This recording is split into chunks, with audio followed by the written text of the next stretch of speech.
Well, the diversity of life on the planet is amazing. We don't even know within an order of magnitude how many species occur on our planet. All the living things and all the natural processes and how they all relate together, that's what biodiversity is. Biodiversity is a combination of all the plants and the animals that live on Earth. That combination results in all sorts of interrelationships and interdependencies that create a mosaic of life. You can have biodiversity in your backyard. You can have it at the forest level stand. You can have a community biodiversity. You can have landscape diversity. Kentucky is incredibly rich, in biodiversity.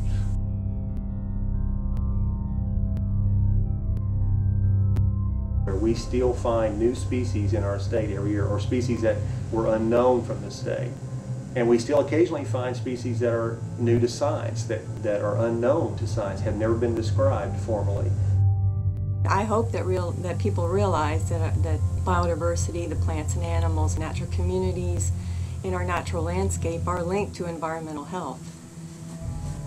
One of the fastest growing sectors in tourism is ecotourism.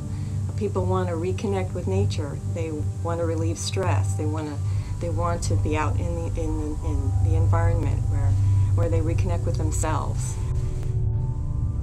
You would be amazed at how many products that we use on an everyday basis are derived from native plants and animals. For example, 40% of all of our pharmaceuticals come from native plants and animals.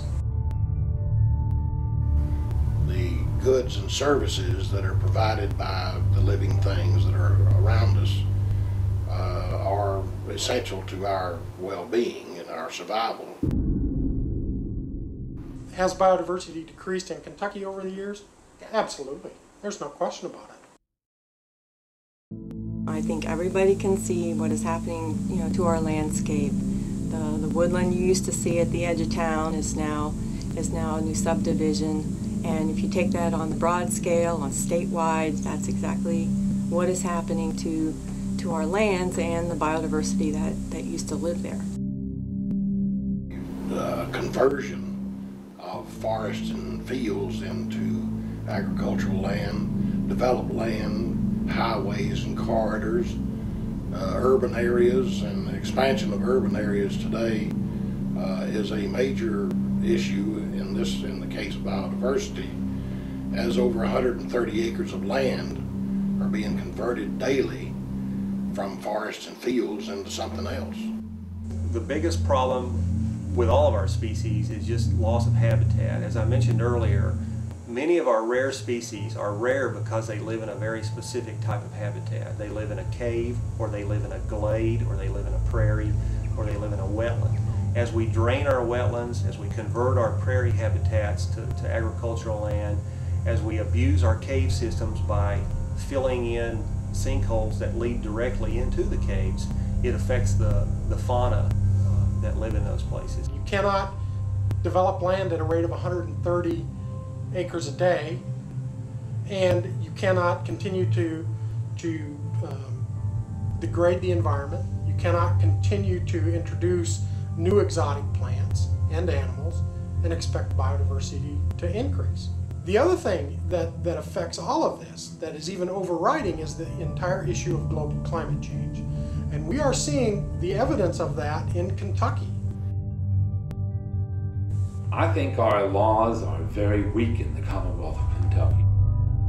We don't have specific laws that protect animals and plants. That's one thing that Kentucky is lacking.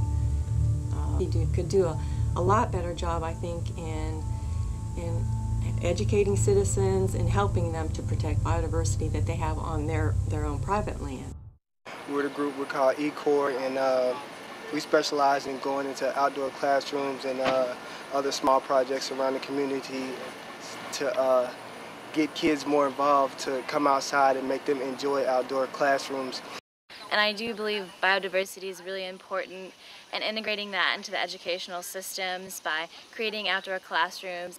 conserving life is a part of being human. So I think there is hope on the horizon.